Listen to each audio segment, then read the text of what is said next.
Mr. Hancock said in evidence, when he gave evidence on the 30th of November, that it was at that cabinet meeting on the 8th of July that he heard about the Eat Out to Help Out scheme for the first time. The scheme was announced, you'll recall, on the same day, the 8th of July, as part of the plan for jobs. Given that the Eat Out to Help Out scheme encouraged the coming together of different households in indoor spaces, which it did, of course, in restaurants, why was that plan not put by the Treasury in front of SAGE, in front of the Secretary of State for Health, and or the Chief Medical Officer for their consideration of the very same issue of the absolute risk of transmission? So the first thing to say is why do Eat Out to Help Out at all? No, please. There is a method to my madness. I'm asking you why, in light of the obvious issue of risk of transmission inherent in any scheme that encouraged households to come together, did the Treasury not consult with SAGE, the CMO, the Secretary of State for Health, or anybody else outside number 10? Because Eat Out to Help Out had been designed specifically in the context of the safe lifting of MPIs that had already been signed off, as we talked about before, as part of the May plan, which had reopened hospitality, indoor hospitality. That had already been part of the approved May plan. Eat Out to Help Out only operated within that context, and indeed there were a significant range of other MPIs that were in place, including social distancing, COVID secure guidance, table service, contactless ordering, one-way systems, all of which had been put in place. But the overall reopening of indoor hospitality had already been implemented and, as we discussed before, modelled and all the rest of it, and involved scientists in that. And Eat Out to Help Out was designed to operate within that context of the safe lifting of MPIs. It didn't do anything further than that. This was a micro policy to make sure that that capacity, which the scientists had already said was part of an overall package which could be safely delivered, was actually used. And it was done very much in that context. And in the same way that other economic decisions like a VAT cut for hospitality or a stamp duty cut or indeed furlough or anything else or grants for the hospitality industry wouldn't ordinarily be cleared with medical advisors, nor was this, because we had already made the collective decision to reopen indoor hospitality, and this was a policy that sat within and beneath that. In addition to the obvious economic policy, which was to encourage consumption in the hospitality sector, to encourage people to use restaurants and to preserve the jobs of women and the lower paid and individuals from minority ethnic backgrounds in the hospitality sector. It's obvious that the plan was designed with a meritorious consideration in mind. But it was also part of that plan, was it not, to address what you had called the fear, the fact that data showed that our country was far and away the least likely to get back to normal, and to promote what you've described in your Spectator article as an optimistic counter-narrative. You wanted to bring about a change in behaviour, to encourage people, more people than had previously gone to restaurants the previous year, to encourage people to come together. That was part of the policy objective, was it not? I think as you're describing it, they're one and the same. My primary concern was protecting millions of jobs of particularly vulnerable people who worked in this industry. All the data, all the evidence, all the polling, all the input from those companies suggested that unless we did something, many of those jobs would have been at risk with devastating consequences for those people and their families. And that's why independent think tanks had recommended doing something like this. Indeed, other countries had done something like this because everyone was grappling with the same issue of how to ensure that those jobs are safeguarded because people return. And that was the primary driver for what we were doing. And all that material, Mrs. Sunak, internationally, the material from industry bodies and the like, all referred to the balance inherent in any scheme to encourage households to come together in greater numbers, the issue of risk of transmission, putting aside its obvious economic advantage and putting aside the obviously good policy reasons for encouraging restaurant use in the context of restaurants which were already COVID safe. There was no getting away from the fact that an issue for you in the Treasury was, will it nevertheless have an impact on transmission? It's the elephant in the room. It couldn't be avoided, could it? Well, no, because you made the point in your remarks. It was about COVID secure openings. Indoor hospitality had been opened as part of the May roadmap, and not opened in a casual or wanton way. It had been opened with a significant set of restrictions, including social distancing, which limited and reduced significantly the typical occupancy of a restaurant, with one-way systems, with signage, with screens, with shift work, with contactless payments. Indeed, there was 55 pages of government guidance for the hospitality industry, supplemented by 100 pages of guidance from their trade association, UK Hospitality, including the need for individual risk assessments at an individual restaurant level. So there was an extraordinary amount of work that had gone into the safe reopening of hospitality in a way that it was not previously, right? And it was an entirely different set of hospitality. And within that context, this policy was designed to ensure that the capacity that was available, that had been deemed to be safe, would actually be used in order to safeguard the jobs of some vulnerable people. The minutes of the meeting of COVID-S, which you attended on the 22nd of June, make clear that Professor Sir Chris Whitty, in the context, you'll recall, of the debate about the reduction from 2 metres to 1 metre rule, said the most risky areas of the package were indoor hospitality and the prospect of reopening schools in September. So there was a clear flag, of course there was a flag, to the issue of transmission in the context of indoor hospitality. Why did the Treasury not raise expressly the scheme for Eat Out to Help Out in the COVID-S meeting of the 16th of July, the COVID-S meeting of the 22nd of July, the COVID-S meeting of the 6th of August, all of which were concerned with transmission risk, August planning, self-isolation periods, schools, scenarios, September return dates, but nothing about Eat Out to Help Out. Why was that? But I think that exactly illustrates my point, because I think what people have missed in this conversation is that there was almost a month between the announcement of Eat Out to Help Out and its commencement. A month for people to raise concerns that they may have had. And actually, it's precisely in those 3 meetings that you mentioned. COVID-S on the 16th of July, the Chief Medical Officer in the minutes talked about 2 significant risk moments, schools and winter. He did not mention Eat Out to Help Out. On the 22nd of July, if I could just finish because it's important, on the 22nd of July, the agenda item is August planning. And again, it was not raised by the Chief Scientific Advisor or Chief Medical Officer. On the 6th of August, the COVID-S meeting that you acknowledged, again, the minutes show that returning to schools was the single riskiest element of the government's plan. Those 3 meetings all happened after the announcement of Eat Out to Help Out. All of them involved the Chief Scientific Advisor and the Chief Medical Officer. They considered specifically the forthcoming risks, and in none of those meetings was it raised by them as an issue. Indeed, the PPS to the Prime Minister has also been specific in his evidence to this inquiry that he doesn't recall representations being made to them to revisit the policy.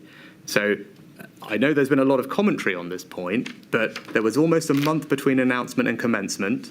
I've outlined my reasons for why we implemented the policy and why we thought it was the right thing to do, and I believe it was the right thing to do to safeguard those jobs in the context of the safe reopening that had already been agreed. But at none of those moments, in those meetings, there was plenty of opportunity for people to have raised it either with me or with the Prime Minister. I don't recall, and the minutes do not suggest, that it was raised at all in the 3 precise meetings that you mentioned. Those meetings, Mr. Sunak, were raised by you in your own witness statement as examples of meetings in which no concerns were raised. But do you accept that the issue of eat out to help out was never raised by you or your department expressly at those meetings or at any other earlier meeting, and that by the date of those meetings, the scheme had already been announced following the Cabinet on the 8th of July and announced to the public the same day? It was already in place. But why would I raise it as a risk when I didn't believe that it was? Because it was designed in the context of a safe reopening. The onus is surely on the people who now believe that it was a risk to have raised it at the time when something could have been done about it if they felt strongly. I'm very clear that I don't believe that it was, because hospitality had been deemed to be safe to reopen with a considerable, as I said, hundreds of pages of guidance, changes in practice, and had been recommended by think tanks and had been done by countries elsewhere. This was a very reasonable, sensible policy intervention to help safeguard those jobs in that safe reopening. That was my view. I didn't believe that it was a risk. I believed it was the right thing to do. But if others are suggesting that they didn't, they had ample opportunity to raise those concerns in forums where I was or where the Prime Minister or others were, and they didn't. Why didn't you tell the Secretary of State for Health in a public health crisis before the 8th of July that you were planning on announcing, once it had gone through Cabinet that day, a scheme to eat out and help out? Why didn't you,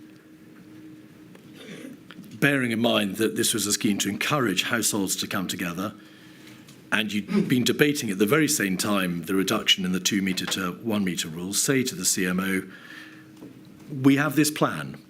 It's to encourage the economy to open up, to help the hospitality sector. There are very strong public policy reasons in support of it, but it's obvious there are transmission risks. Of course there were, but our position is it's all right. We are just simply going to have to do this in the greater good. But you never raised it at all with anybody outside Number 10. Because, as would be completely normal for all economic policy before fiscal events, that's long-standing practice. It always has been so. I wouldn't have discussed the VAT cut on the hospitality sector with the Secretary of State for Health, or the stamp duty cut, or the grants. These are all either market-sensitive or economic issues. Mr. Sunak, forgive me, those are all fiscal measures. The Eat Out to Help Out scheme encouraged more people, additional numbers from different households to come together in restaurants to eat. It wasn't just a fiscal issue, it was a behavioural matter. Was it one that was applied across the whole of the United Kingdom?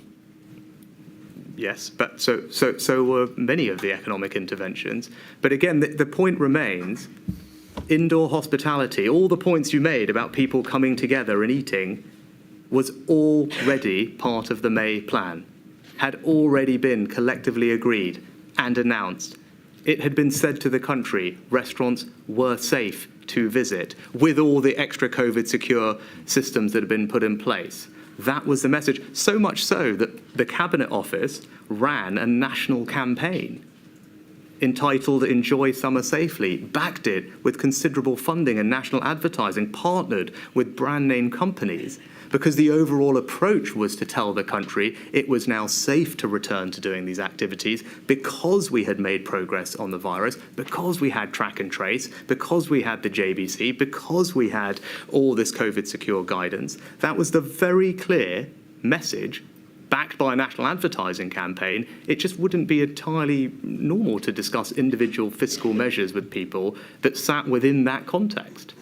Do you acknowledge that the evidence from Professor Chris Whitty, Professor Sir Patrick Vallance, Professor Sir Jonathan Van Tam, respectively the CMO, GCSA, Deputy CMO, is unanimous that had they been consulted, they would have advised it was highly likely to increase transmission.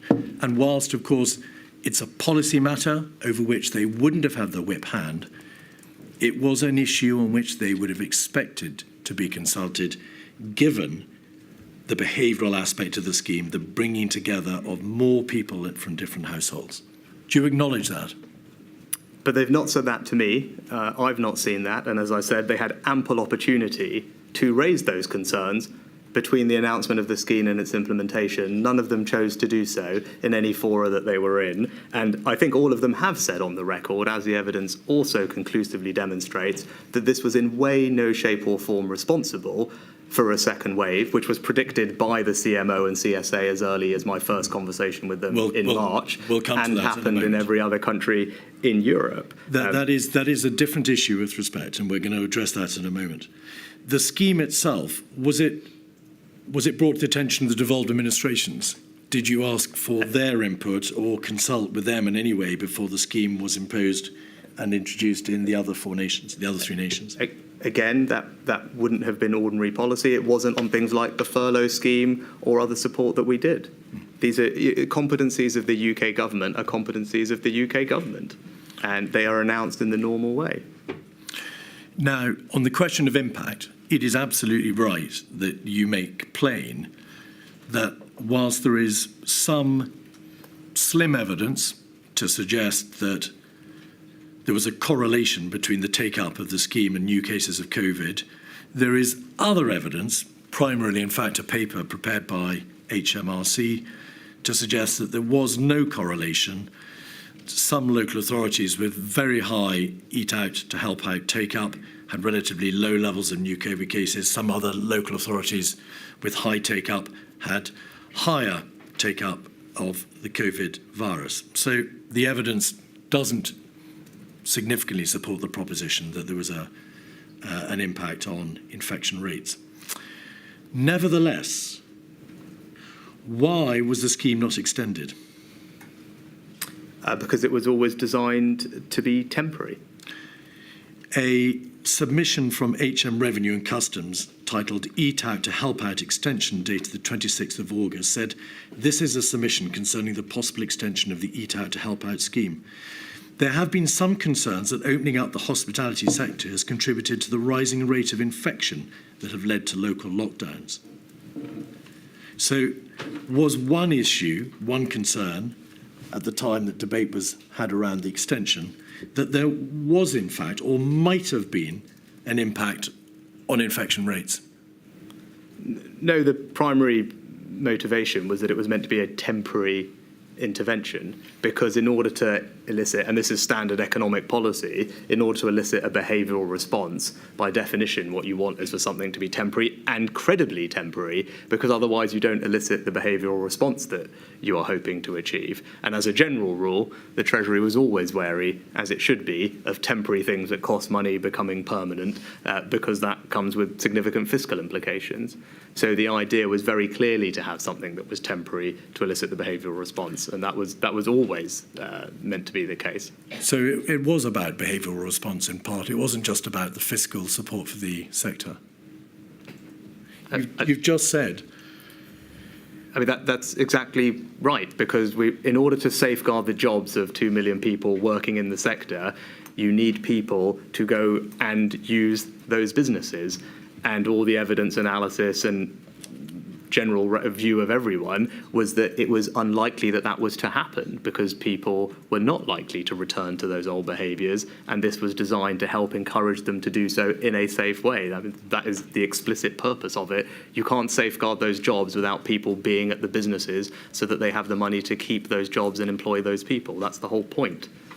One codicil to this, please, Mr. Sunak. Mr. Hancock told this inquiry that he'd received feedback that the scheme was, quote, causing problems in our intervention areas. And he said that he'd told HMT about those concerns. And that must have been because from the time that he said it at the end of August, in the context of the debate about whether or not there should be an extension.